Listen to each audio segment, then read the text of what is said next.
Howdy folks, hope you're all having a good one, and welcome back to World of Warships with Rear Admiral Jingles. So, today's video.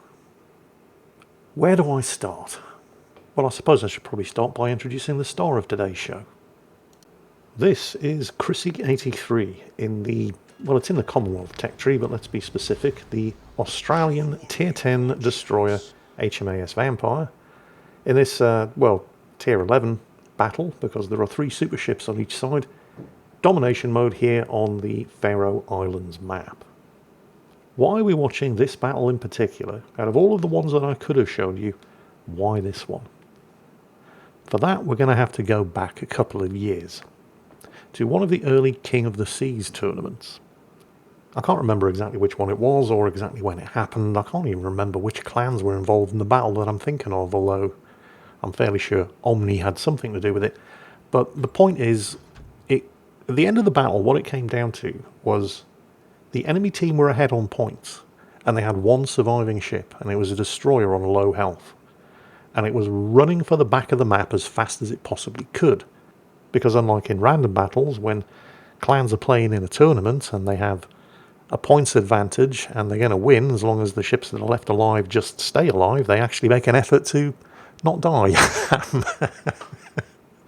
So this destroyer was right up against the map border and it went undetected. It had 1 charge of smoke left, it used it. It goes undetected. There are seconds to go until the match timer runs out and this destroyer is ahead on points. And then with literally 1 second to go until the destroyer wins after going undetected, a blind shot fired, I think, by the team's Chapayev catches it in its smoke screen on the map border with a second to go, kills it, and wins the game. And the audience went absolutely berserk, as you can probably imagine. All of the casters went nuts. Chat went wild. And I remember thinking clearly at the time, I am never going to see a closer win than that. And this was years ago. And for years, it's been true. I have never seen a closer win than that. Until today. Oh, thanks, Jingles. Spoilers much. Well, I'm not telling you which team's going to win, though. Because this one's going to keep you guessing right up to the last second. Anyway, hopefully it didn't escape your attention while I was blathering on there about a King of the Seas tournament battle years ago, that while Chrissy was flipping, and he has successfully taken the cap circle now, but while he was flipping it here at Alpha, with 41 seconds to go before the capture was complete, he got radared, and nobody shot at him. Not the Dyson, not the Montana, and certainly not the Brisbane. He sat there with 41 seconds to go before he got the cap. He got radared, and here comes some torpedoes, but Hydro's running, not a problem. Oh, and there's his first kill. He nailed the Dyson that didn't bother to shoot at him. And there's the Montana that didn't bother to shoot at him. There was a Brisbane over there as well. Nobody bothered to shoot at him. They basically let him take the cap. And the team's Trump has likewise, completely uncontested, taken the cap in the middle at Bravo as well. Now the team have lost a destroyer, but the enemy team have lost a battleship and they're 2 caps down, so Chris's team are ahead. Unfortunately, he appears to have been the one who was spotting the Montana, so he's forced to edge out of his smoke. Remember, it's the Vampire, it gets a creeping smoke screen. As long as you're going at 1/4 throttle or less, you will stay undetected and can keep moving. So he edges out of the smoke in order to reacquire the Montana as a target. You'd think, under these circumstances, the Montana would be doomed with anything up to 8 ships shooting at it, but there only appear to be 3 ships shooting at it, and if you have a look at the map, you can see why.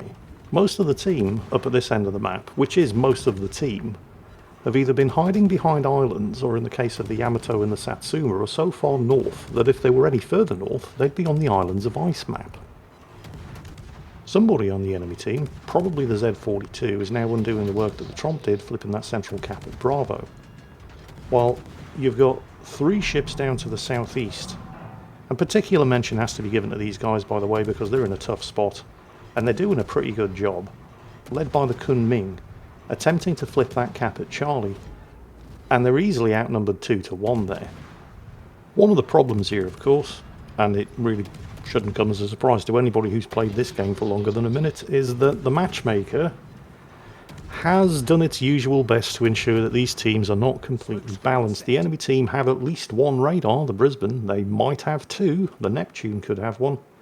And Chris's team probably don't even have one. There is one ship on the team, the Kunming down there in the southwest at Cap Circle Charlie, who is now dead, so it doesn't matter whether he did have radar or not, because he would have to choose between smoke or surveillance radar.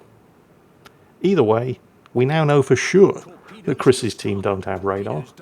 The friendly Schlieffen has taken care of the Brisbane, but the Neptune might have radar as well, although it's unlikely. But, well, once again, oh, a little bit of torpedo beats action going on there. But once again, the World of Warships matchmaker giving one team potentially 2 radars and the other team potentially none.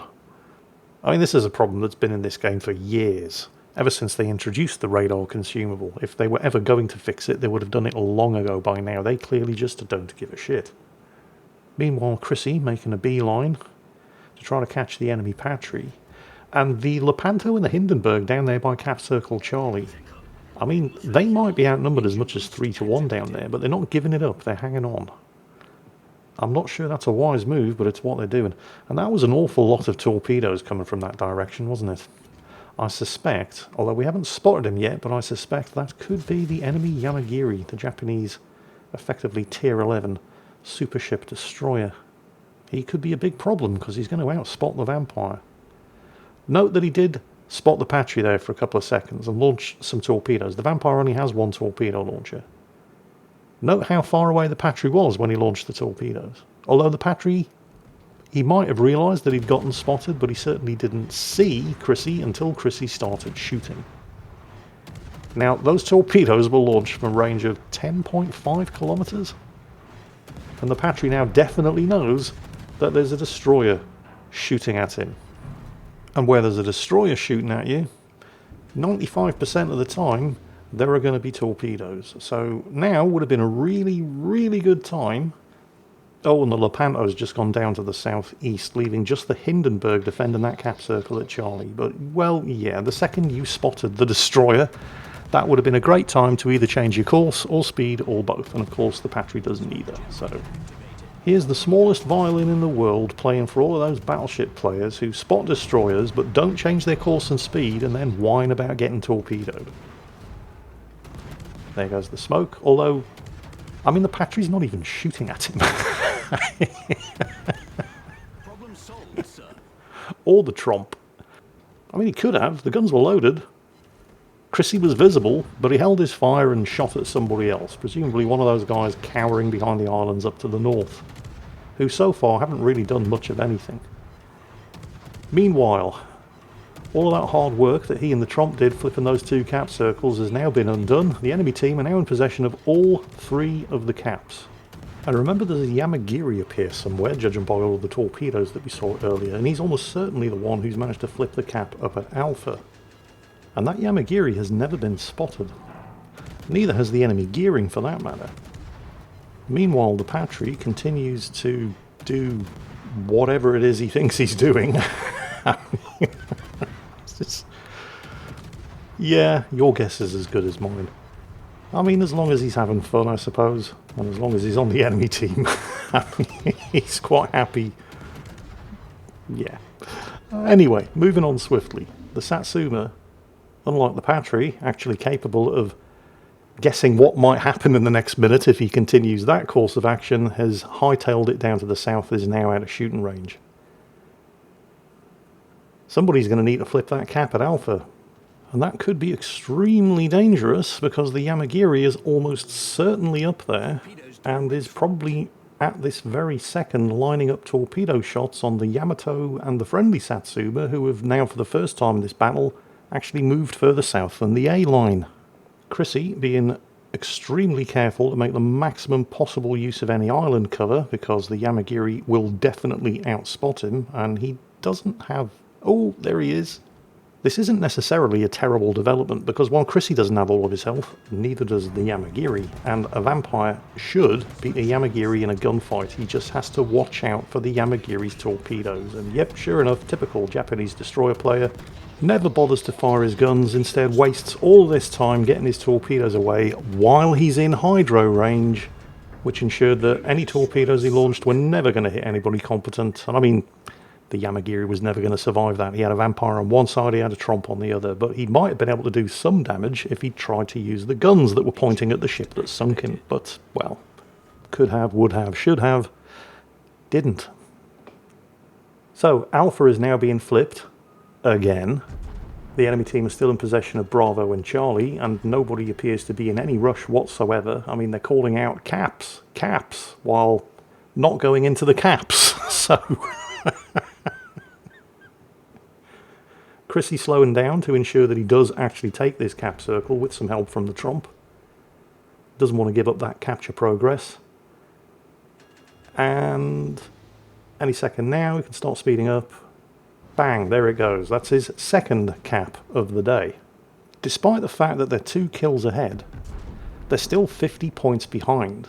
And that gap is increasing thanks to the enemy team having had so many of the cap circles for so long. Now the good news here is that the enemy team now only have 2 destroyers. But one of them, the Gearing, has never been spotted this entire match. And he's not been doing nothing either, because he does have a kill, as does the Z42, who did get spotted, but got away with it. I mean, Chrissy got spotted. He got radared in the cap circle at Alpha at the beginning of the match. Nobody bothered shooting at him. We can but hope that that is not the case with the Z42, and he has actually taken some damage. We've got 4 ships now. The friendly Patry, the Schlieffen, Chrissy himself and the Tromp making a beeline for that cap circle at Bravo. Okay, it's now being contested, so the enemy team no longer have points coming in from this central cap. As far as the cap circles are concerned, technically, both teams now have parity, because both teams now only have points coming in from one of them, and there's the Z42. Knows he's been spotted, instantly starts smoking up. He's going for the Tromp. Looks like the Tromp's the one who found him. Right, he's gone undetected. Of course, nobody on Chrissy's team had radar. Thanks, matchmaker. So they're all blind firing. And the Tromp is still spotted, because while he's blind firing into the smoke and scoring some hits on the Z42, the Z42 isn't the one spotting him because he's inside the smoke screen, but the Tromp is within shooting range of the Satsuma down to the south, who is spotting him for the Z42. And, well, everybody else. Now, this is going to be very, very dangerous. He's popped the Hydro.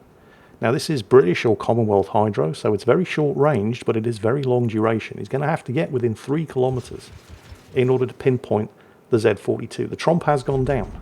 The Z42's gotten spotted. Didn't get within range of Chrissy's Hydro, but reasoned correctly that he wasn't safe to stick around inside that smoke screen.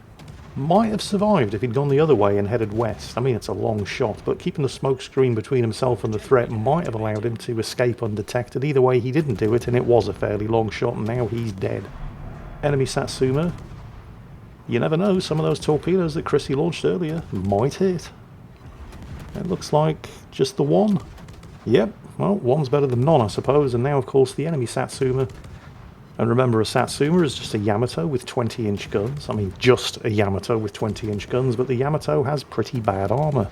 No more than 32mm of plating anywhere where it matters, which means really starting to suffer under the barrage of this high explosive spam. And, of course, it's fighting against the friendly Satsuma. Now, the thing about the 20-inch guns and the terrible armour scheme on these things is that neither of these ships can angle against each other's guns, so it's just a question of who's going to go down first, and hopefully it's going to be the enemy Satsuma.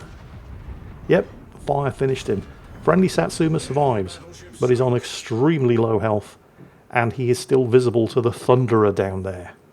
Now, at this precise moment, Chris's team are 30 points ahead, but they have 2 to the enemy team's 1 cap circle, so that points lead is growing, and they did outnumber the enemy team 2-1. Unfortunately, the Patry just died, and it's extremely unlikely that the Satsuma's going to survive. I mean, he's doing his best to try and do as much damage as possible to that Thunderer.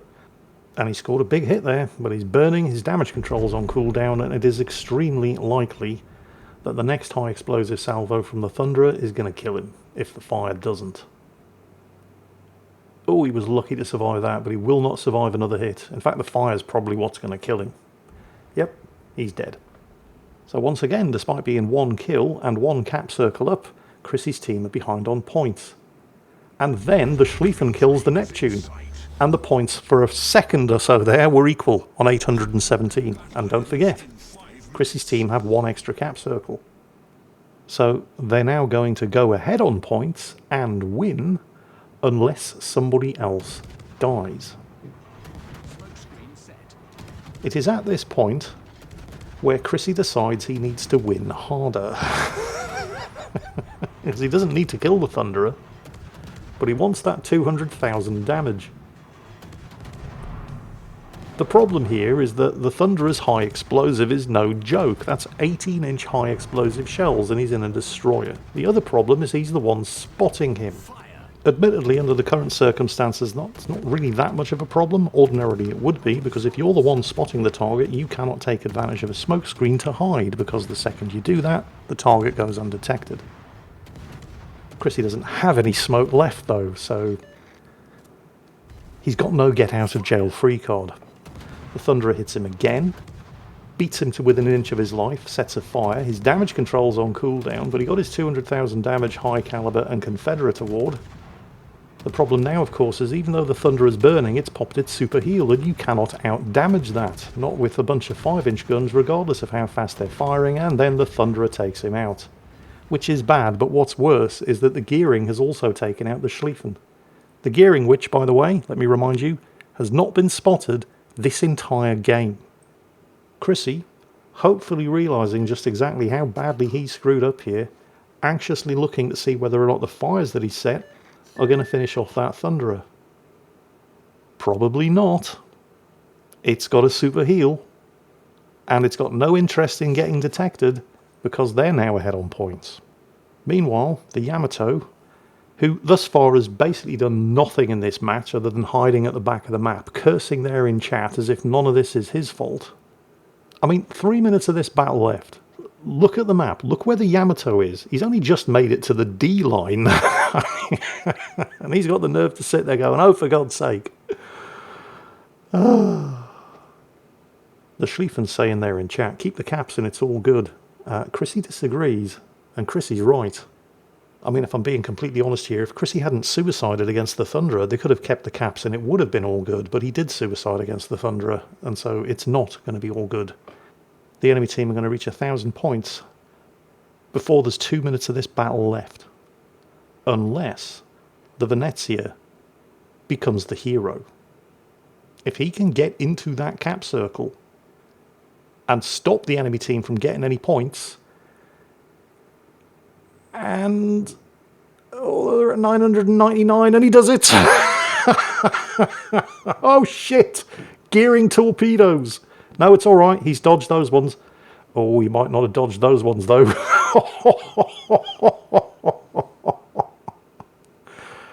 Oh, he takes one.